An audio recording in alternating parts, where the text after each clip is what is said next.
आणि यानंतरची बातमी आहे मुक्ताईनगरमधून। पवार गटाच्या नेत्या रोहिणी खडसे यांची मतदान केंद्राबाहेर पोलिसांशी काही वेळ बाचाबाची झाली। शिवसेनेचे कार्यकर्ते मतदान केंद्राच्या बाहेर गर्दी करतायत, त्यांना बाहेर काढा, तोपर्यंत आपण इथून हलणार नाही अशी भूमिका रोहिणी खडसे यांनी पोलिसांच्या समोर घेतली होती। बाचाबाचीचा व्हिडिओ सध्या बराच व्हायरल होतोय।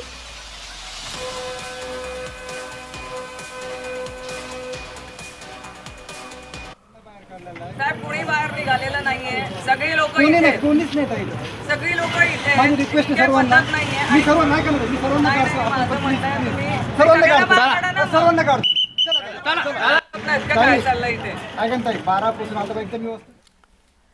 आणि आपले प्रतिनिधी जुगल पाटील आता आपल्या सोबत आहेत या संपूर्ण प्रकरणासंदर्भात माहिती देण्यासाठी। जुगल, हा व्हिडिओ नेमका केव्हा झाला, म्हणजे निवडणुकांच्या दिवशी कोणत्या वेळी झाला आणि काय झालं होतं त्यावेळेस? कविता मॅम, दुपारच्या सुमारास त्या ठिकाणी राष्ट्रवादी शरद पवार पक्षाच्या नेत्या रोहिणी खडसे या मतदार केंद्रावर आल्या होता। या केंद्रावर शिवसेना शिंदे गटाचे कार्यकर्ते असल्या कारणाने या कार्यकर्त्यांना बाहेर काढण्यात यावं अशी मागणी यावेळी पोलिसांना यावेळी रोहिणी खडसे यांनी केलेली आहे।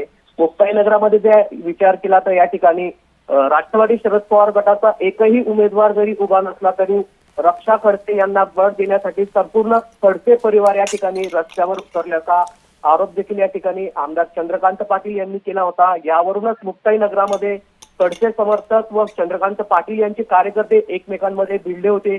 त्यावेळी रोहिणी खडसे या केंद्रावर आले असता या शिवसेना शिंदे गटाच्या कार्यकर्त्यांना बाहेर काढण्यात यावं, यावरून पोलिसांमध्ये व रोहिणी खडसे यांच्यामध्ये या ठिकाणी शाब्दिक बोलणं या ठिकाणी झालेलं आहे। त्यावरच हा व्हिडिओ सोशल मीडियावर या ठिकाणी व्हायरल झालेला आहे।